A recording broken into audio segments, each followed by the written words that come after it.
Hey guys, welcome back to episode number 2 of the Inner Dragon podcast, where we interview community leaders to share and empower their voices to inspire the next generation of youth leaders. My name is Raj Parekh. And my name is Nathan Liu. And today we have a wonderful guest here with us. She is a leader in our local community here in California and just an overall amazing human being. So I would love to introduce Miss Briana Stickney. How are you? Hello, I'm doing great. So grateful to be here with you guys. It's definitely a pleasure to get to have a conversation with you.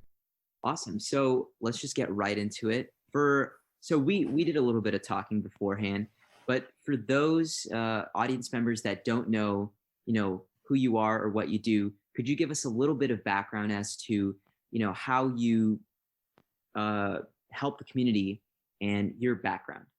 Yeah, for sure.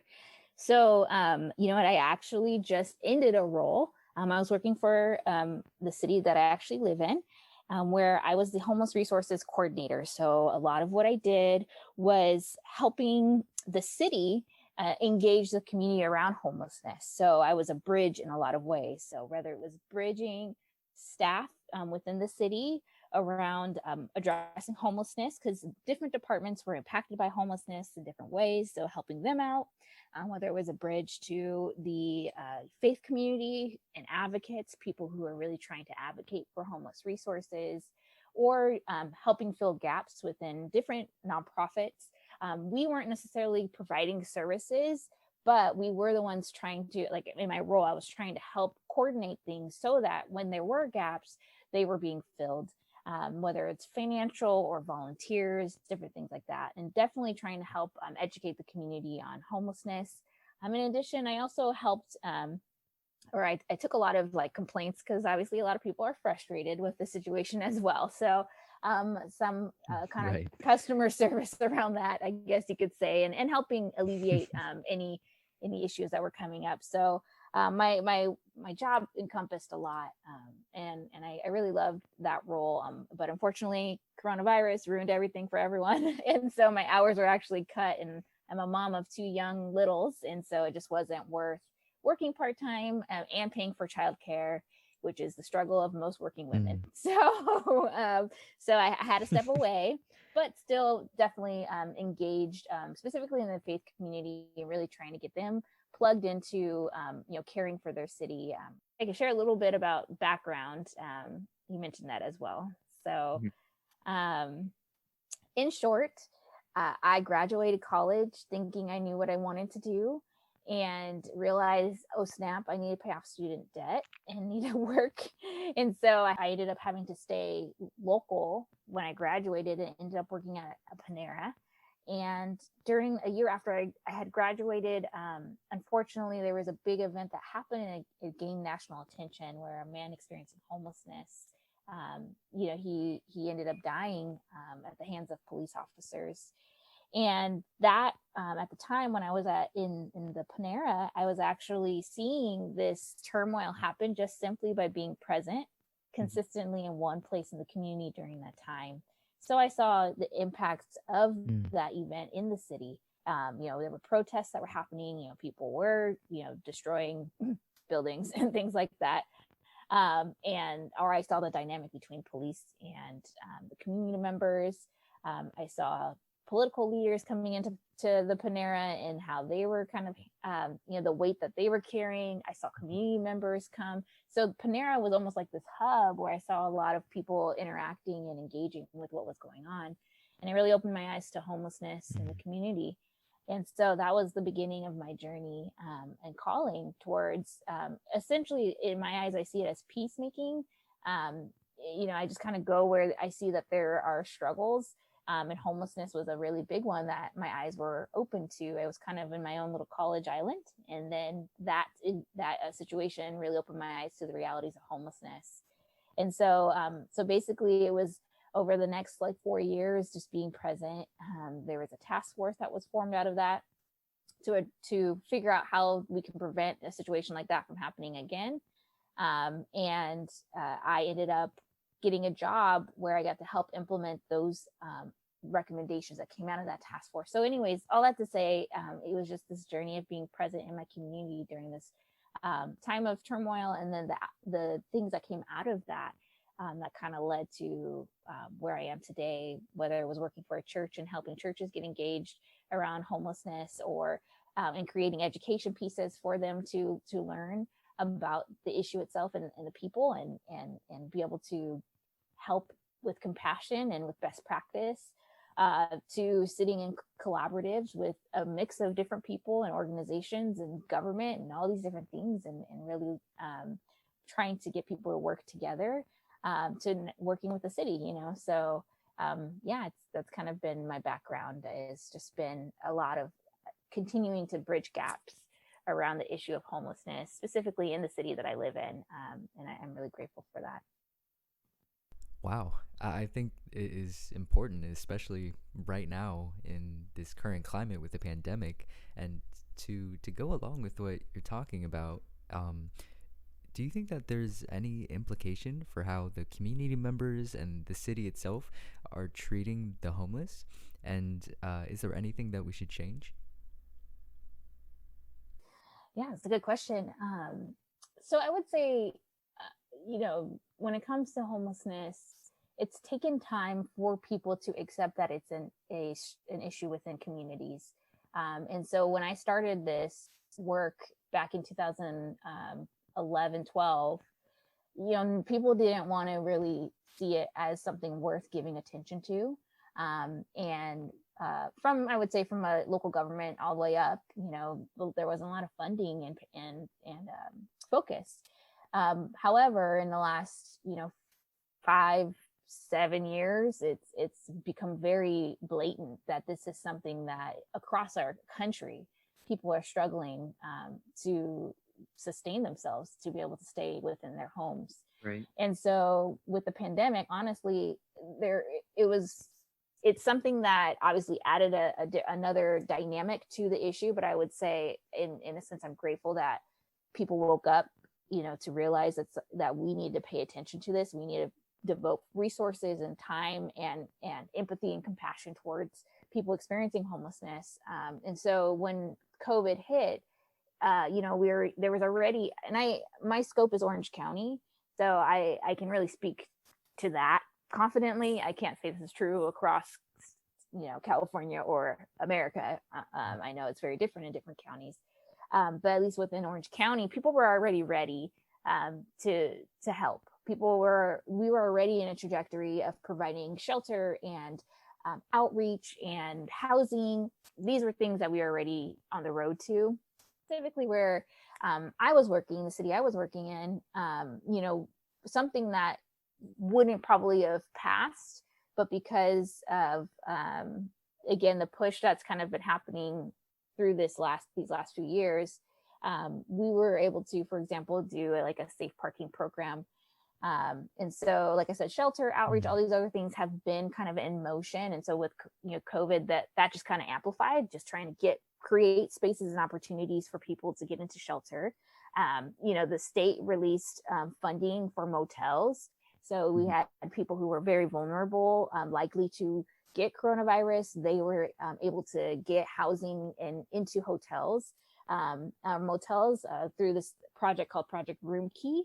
And so that's something that I know our city and a lot of people throughout the state were taking up opportunity to do. So outreach workers would go find people who are in need of that kind of prevention, or people who were showing symptoms of COVID also got to participate in that. So that's something that I guess you could say was already we were on the road of making sure shelter was accessible, but with COVID, it pushed that to happening even quicker for the most vulnerable. But another factor, people have been living in their cars due to, job loss and all these different things prior to coronavirus. But even more so now, more and more people are losing their jobs. People who aren't having the sustainable work, temporary jobs, jobs that, aren't paying a livable wage. Those are the ones who have been very impacted by this, epidemic.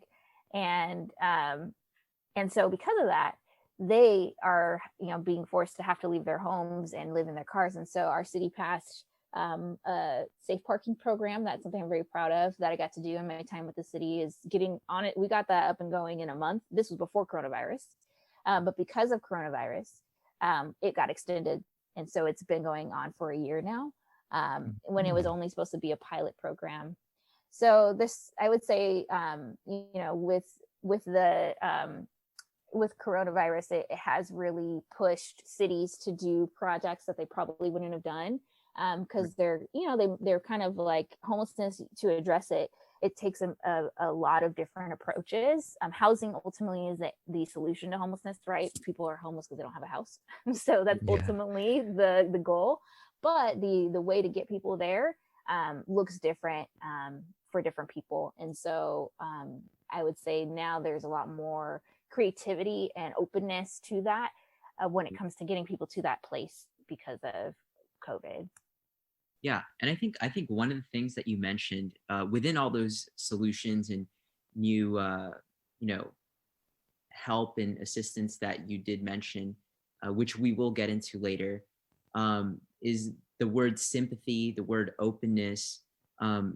I really want to get into the causes of homelessness, because there's a big misconception, I feel, that a lot of people don't understand how people even get to a point in their lives where they don't have shelter, where they don't have a safe home and resources to lead their lives in what some people would think of as is a normal life, And could you speak on that? What do you think is the main cause or causes of homelessness, and why do you think it's important for us to know that?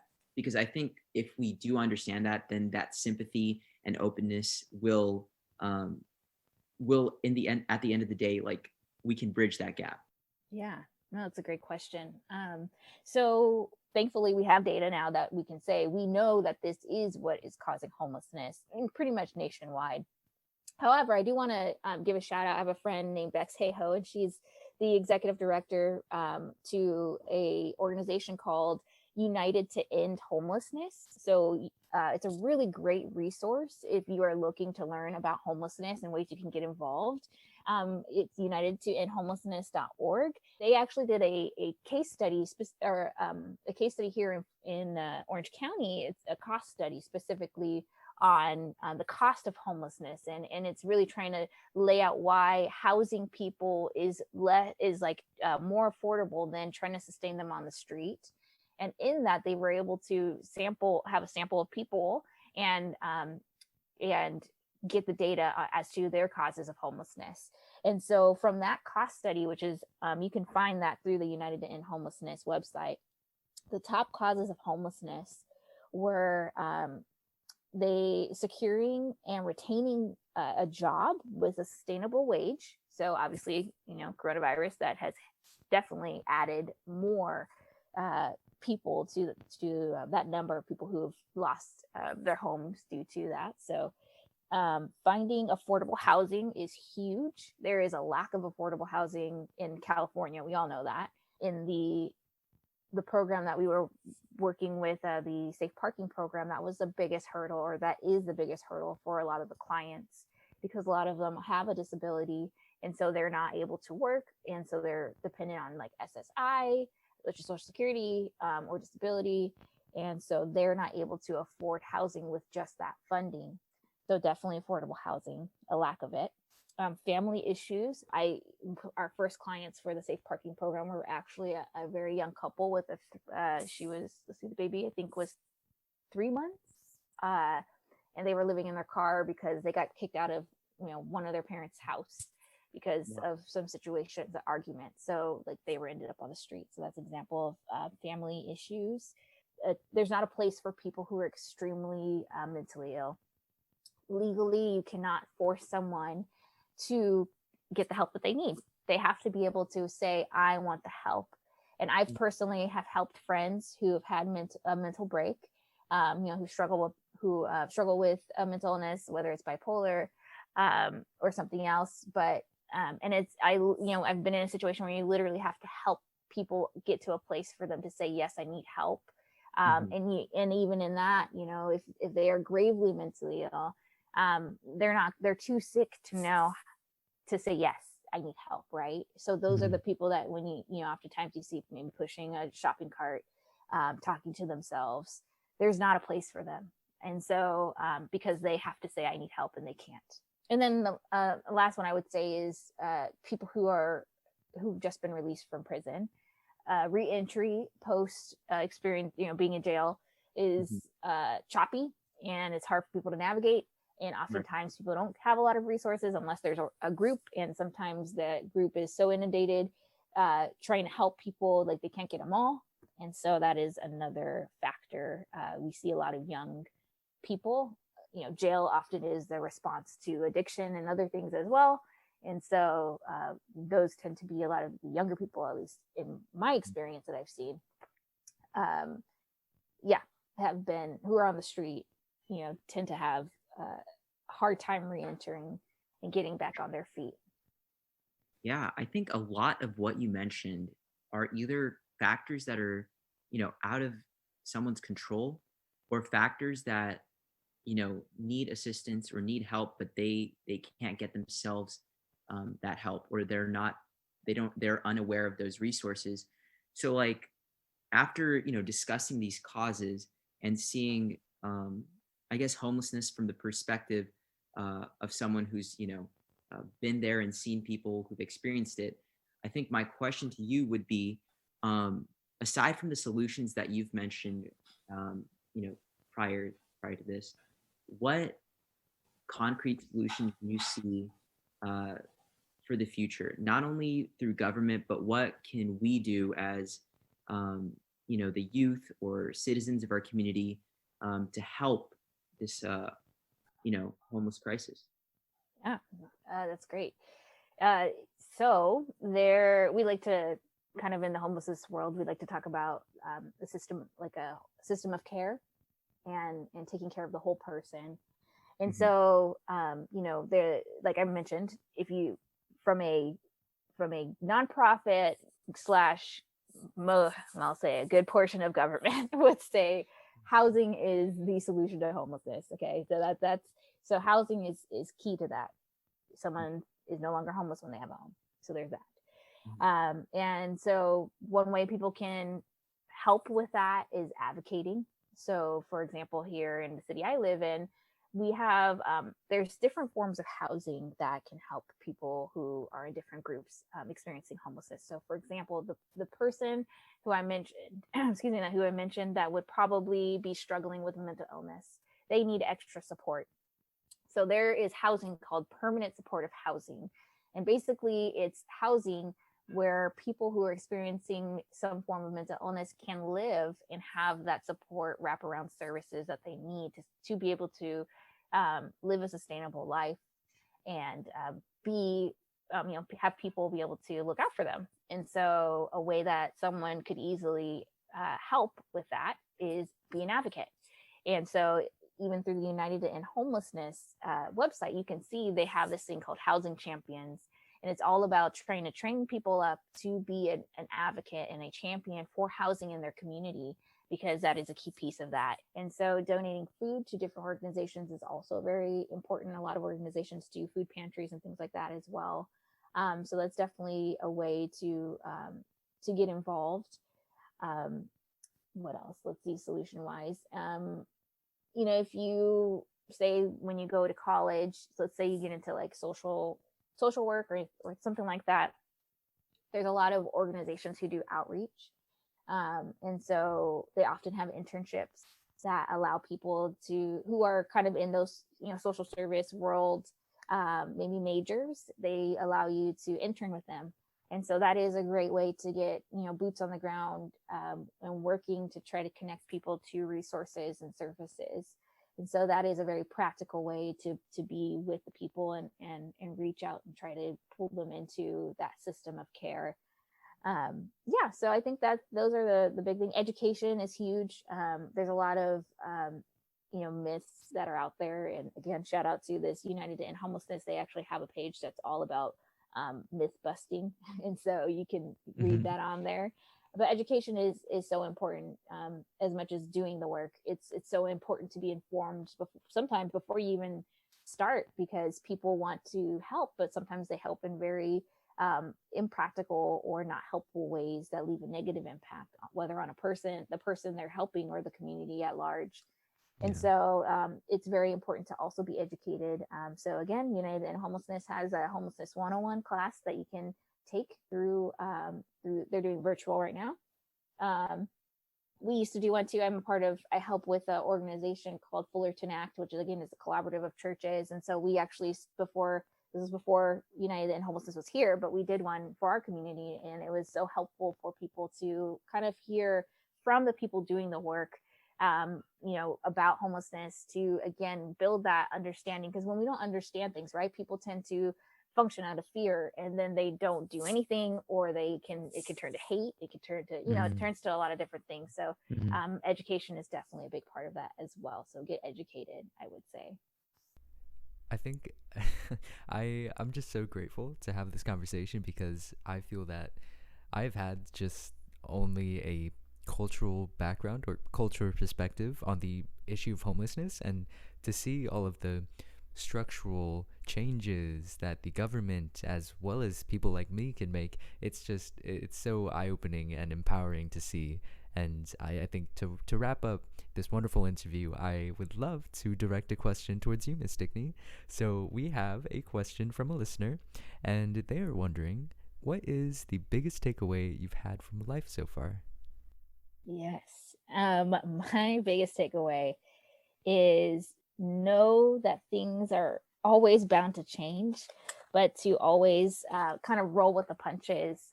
I thought I knew what I wanted to do, and that was quickly shaken up. And I just had to have open hands and a willingness to step into uncomfortable and new situations. And with that, I feel like every step of the way has been made open for me, to then discover more and more of my strengths, more and more of my place. And so I think, I think that's the big thing, is just being okay with change, and that plans are meant to change, and sometimes I will Yeah. say, people like my husband is an engineer. He knew he wanted to be an engineer. He went to school to be an engineer, and now he's an engineer and he's killing it. That isn't everyone. And so for people who aren't in that space, like me, who are kind of like, what am I doing in my life? It's being okay with change, and pushing yourself in new ways, and not getting comfortable, and knowing that if things change, like right now, I'm not working, but there's still a place for me to continue to serve and to discover more of who I've been created to be. Yeah, I think there's a lot of importance to that. And in a similar vein, do you have a favorite quote that you live by or inspires you? Yes. So I am a huge music fan. So I would love to say I read all these books, and I'm inspired by all these books, but honestly, music has been a big influence on my life. And so there is a band that I love. Their name is called King's Kaleidoscope. And I literally would listen to the song every day when I would go to work, because working for government is hard. I'll say that, right? There's politics Um, and dynamics and all these different things, right? And so I kind of had to pump myself up, because I'm like, right. who am I? I'm just this community member who now works here. And, what do I have to offer? And, you have all these self doubts. But my faith, I'm a Christian, and my faith in Jesus has played a really big role in me pursuing the steps that I have. And so this quote from a song called Dust, I would listen to the song every day, and the quote is, I'm realizing that all my striving is chasing wind, but you have freed me so I can just be, nothing to prove, nothing to lose. And it was just this reminder of the freedom that I have, Mm. because of my faith, to truly just live out this calling and confidence, knowing that I'm serving a God who is good and who wants the world to be whole and know love again. And so for me, that was my kind of pump up song, to say, hey, I'm stepping into a place that can be really hard, but I can do this because I have this freedom in Christ. And so that's my kind of my quote that kind of got me through and continues to get me through. Wow, I absolutely love that message. And honestly, that it comes from a song. I am a equally big fan of music, and so I think that it really shows that you can take inspiration from so many different things in your life, and I'm just so glad that you're able to share yours. Yeah, thank you. Thank you for giving me this opportunity to share. And yeah, it's such, you guys are at such a critical time in life. And but I think for me, I'm like, I just hope my story reminds you that we're all in process, we're all learning, and there's always more for us to learn. And so as long as we're open to that, to be teachable, I think yeah, you're gonna find yourself thriving, and even in the hard times, like there's always something to learn. So For thank you sure. guys. Thank you. Thank you so much for joining us. I mean, I think it was very informative for not only me and Nathan, but I think for the audience that listens to this for sure. Awesome. Thank you guys. You guys are both awesome, and thank you for this platform. And I'm so excited to listen to more of your guys' podcasts that come out, to be inspired by other leaders as well. We appreciate it. 100%. And then with that being said, thank you to the audience for listening. And if you guys want to catch more episodes of the Inner Dragon podcast, make sure to check us out at every platform you can think of: YouTube, Apple Podcasts, Spotify, and much more. We'll see you on the next episode.